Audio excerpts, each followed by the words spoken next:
UP academy for civil services में मैं आप सभी का स्वागत करता हूं। अगर आप तैयारी कर रहे हैं यूपी पीसीएस की, यूपी आरओ एआरओ की, या फिर पीईटी की, या फिर वन दरोगा की, या फिर किसी भी वनडे एग्ज़ाम की जो कि यूपी के होने वाले हैं, तो आपकी जानकारी के लिए मॉडर्न हिस्ट्री या कुछ सब्जेक्ट देखिए ऐसे होते हैं जैसे मॉडर्न हिस्ट्री हो गई, पॉलिटी हो गई, इकोनॉमी हो गई, जियोग्राफी, फिक्स है कि इनसे ज़्यादा क्वेश्चन आएंगे। और इनमें भी किस टाइप के क्वेश्चन आते हैं तो उसका अगर 20 साल का पेपर का मैंने एनालिसिस करके आपके लिए एक ये वीडियो बनाया है जो कि आपको ये बताएगा कि मॉडर्न हिस्ट्री में क्या पढ़ें। कुछ भी पढ़ लें, सब कुछ पढ़ डालें क्या? नहीं, ऐसा नहीं। एक फिक्स चीज़ है, वही बार बार आती है। अगर आप उतने को रट लेते हैं तो आपके सारे क्वेश्चन मॉडर्न हिस्ट्री के सही होते हैं। बाकी अगर आप सोचें कि 15 क्वेश्चन आ रहे हैं, 15 में से मॉडर्न के 15 सही हो जाए तो ऐसा असंभव है। एक दो क्वेश्चन का टॉलरेंस हमेशा जेन्युइन बात होनी चाहिए, मतलब कुछ भी नहीं कि फेंक दें। ठीक, तो चलिए स्टार्ट करते हैं। सबसे पहले याद रखिए, शुरुआत होती है मॉडर्न हिस्ट्री की, कि अगर मॉडर्न हिस्ट्री का बेस्ट ट्रिक क्या हो सकता है। तो मॉडर्न हिस्ट्री को शुरुआत करते हैं एडवेंट ऑफ यूरोपियन जब भारत आए तब से। पहला टॉपिक ये, और इस टॉपिक में आप पढ़ेंगे क्या? इस टॉपिक की शुरुआत आप करेंगे पीडीएडीएफ से। पीडीएडीएफ का मतलब सबसे पहले कौन आया? पुर्तगाली, डच, अंग्रेज, डेन, फ्रांसीसी। ये सीक्वेंस रटिए पहले। अब क्या काम करिए, एक पेज लीजिए, एक पन्ने का एक तरफ साइड में लिखिए पीडीएडीएफ एडवेंट ऑफ यूरोपियन। एक एक नाम लिख लीजिए, पुर्तगाली आए, डच आए, अंग्रेज आए, डेन आए, फ्रांसीसी आए। ठीक, अब आपको अगला काम क्या करना है, जब पुर्तगाली आए तो पुर्तगालियों ने पहली फैक्ट्री कहाँ पे बनाई, अंग्रेजों ने कहाँ बनाई, डेन डच ने कहाँ बनाई, एक एक नाम नोट कर लीजिए। ठीक है, और एक जगह नोट कर लीजिए पुर्तगालियों के इंपॉर्टेंट, जैसे अल्मीडा कौन था, अल्बुर्क कौन था।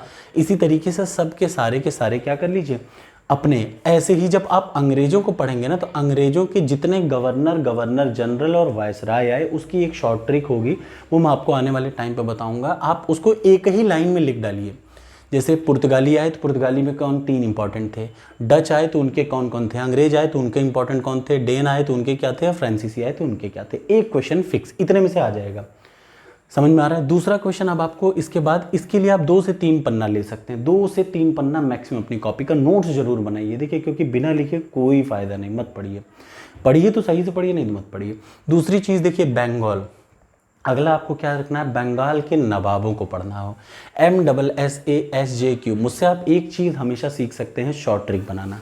वो मैं आपको बार बार कहूँगा, इतिहास इतना बड़ा है, इसको आप देखिए। चूंकि मेरा मेन सब्जेक्ट ऑप्शनल हिस्ट्री है, तो इसके लिए मैंने 1000 ट्रिक्स बना रखी हैं।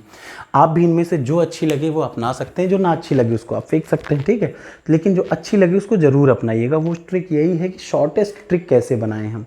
तो शॉर्टेस्ट ट्रिक कैसे बनाते हैं, तो देखिए MSSASJQ। एम का मतलब मुर्शीद कुली खां, सुजाउद्दौला, सरफराज अली वर्दी खां, सिराजुद्दौला, मीर जाफ़र, मीर कासिम। ये एक सीक्वेंस रट डालिए। इसके अलावा क्या याद रखेंगे, जितने भी छोटे छोटे प्रोविंस बने थे, जैसे मराठा बना, अवध बना, मैसूर बना, पंजाब, इनके फाउंडर कौन थे। एक पेज में, सिर्फ 1 से 1.5 पेज में आपको इतना लिखना है। लिख डालिए, एक क्वेश्चन आ जाएगा। अगला काम, एक युद्ध आता है फिक्स, और कौन सा युद्ध आता है ये भी फिक्स है। क्या क्या? या तो आंग्ल फ्रांस युद्ध आएगा, चाहे एंग्लो मराठा, चाहे एंग्लो अफगान, चाहे एंग्लो सिख, मैसूर, नेपाल, सिंध, प्लासी, बक्सर, चौसा, बिलग्राम, तराइन। ये सारे युद्ध में से एक युद्ध कन्फर्म आ जाएगा, इतने जितने लिखे हुए हैं। और इस युद्ध में कौन कौन जीता आपको ये भी याद रखना होगा। ठीक है, अगला क्या आ जाएगा, इंपॉर्टेंट रिवॉल्ट। इसके लिए ऑलरेडी मैंने एक वीडियो डाला हुआ है, आप उसको ज़रूर देखिए। उससे ज़्यादा कोई ज़रूरी नहीं। पिछले 20 साल में यूपी में जितने भी एग्ज़ाम हुए हैं उससे बाहर कभी नहीं आए। 5 मिनट का वीडियो है, कभी गलत ही नहीं होगा आपका। और देखिए, कुछ लड़के क्या करते हैं, पूरी कोचिंग में जाते हैं। मैं आपको यही कह रहा हूँ, याद रखिए, शिक्षा वो है जो कि मैंने देखा बहुत सारे बच्चे कोचिंग में 10,000 20,000 ऐसे फेंक दे रहे हैं जैसे मजाक हो। जो चीज़ें आप फ्री में पढ़ सकते हैं उसके लिए पैसे देने की कोई ज़रूरत नहीं। हाँ, अगर आप ऑफलाइन पढ़ रहे हैं तो भी 1 लाख फीस कहीं भी जस्टिफाइड नहीं है कि IAS की 1 लाख फीस कोई ले रहा है। नहीं देना चाहिए। आप आराम से अपने आप से भी कर सकते हैं। और मैं आपको गारंटी दे रहा हूँ कि आप बिना 1 लाख फीस दी, 1 लाख क्या 50,000 भी नहीं होनी चाहिए, 30,000 भी नहीं होनी चाहिए।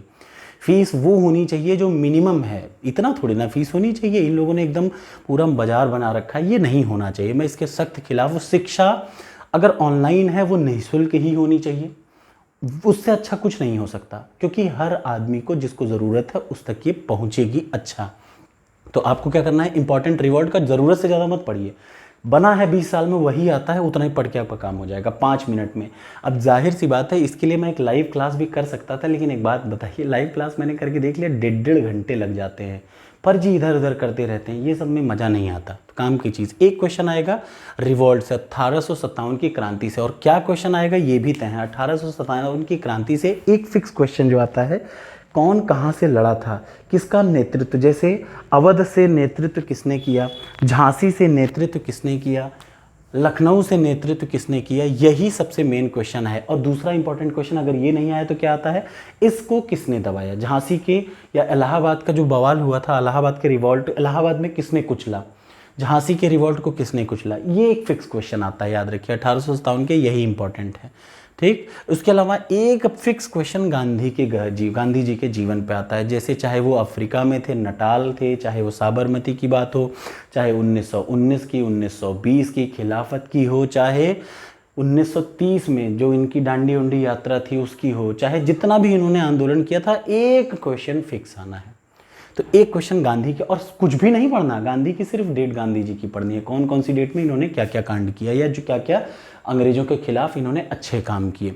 तो गांधी जी पे एक क्वेश्चन, 1 से 2 क्वेश्चन फिक्स है रिवॉल्ट के, याद रखिए रिवॉल्ट पे 2 क्वेश्चन आते ही आते हैं, और 1 से 2 क्वेश्चन आते हैं वॉर पे, 2, 2, 4, 5, 6, 7, 8 क्वेश्चन तो कोई माई का लाल नहीं काट सकता। 8 क्वेश्चन आपको यहीं से मिलते हैं बड़े बड़े एग्जामों में, 8 नहीं तो एक एक भी माने तो 1, 2, 3, 4, 5, 6।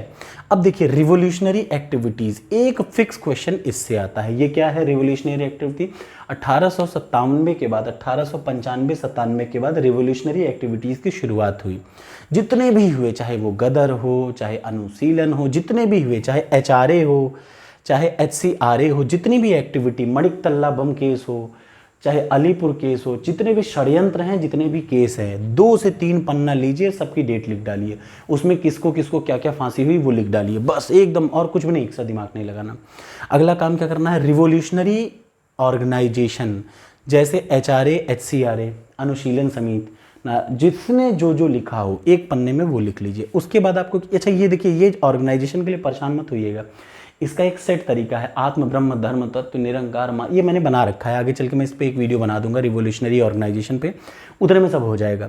अब आपको क्या करना है, क्रिप्स के बारे में पढ़ना है, ठीक, CR फॉर्मूला, सिर्फ डेट और क्या हुआ था, घटना क्या हुई थी, वेवेल प्लान क्या था, INA से एक क्वेश्चन फिक्स आता है, ज़रूर आ जाता है मॉडर्न में, और एक क्वेश्चन आता है बुक और न्यूज़पेपर पे। न्यूज़पेपर का मतलब कोई पत्रिका कब लॉन्च हुई थी, उसका कौन संपादक था, पत्रिका के संपादक या एक बुक उस टाइम पे जिसने भी लिखा हो, जैसे मिडनाइट चिल्ड्रन, जो भी सलमान रुश्दी जी ने लिखा, किसने क्या क्या लिखा, ये आ जाते हैं। तो अब अगर बड़ा एग्जाम है तो ये फिक्स टॉपिक है, अगर छोटा एग्जाम है तो निश्चित तौर पे अब आपको इसको पढ़ने में कितना टाइम लग जाता है, ज़्यादा उठा लीजिए। अगर आप इंग्लिश मीडियम के हैं तो आप अभी तत्काल में इसका नोट्स बनाने के लिए लूसेंट उठा के नोट्स बना लीजिए, आपको सिर्फ और सिर्फ 6 से 7 घंटा लगेगा।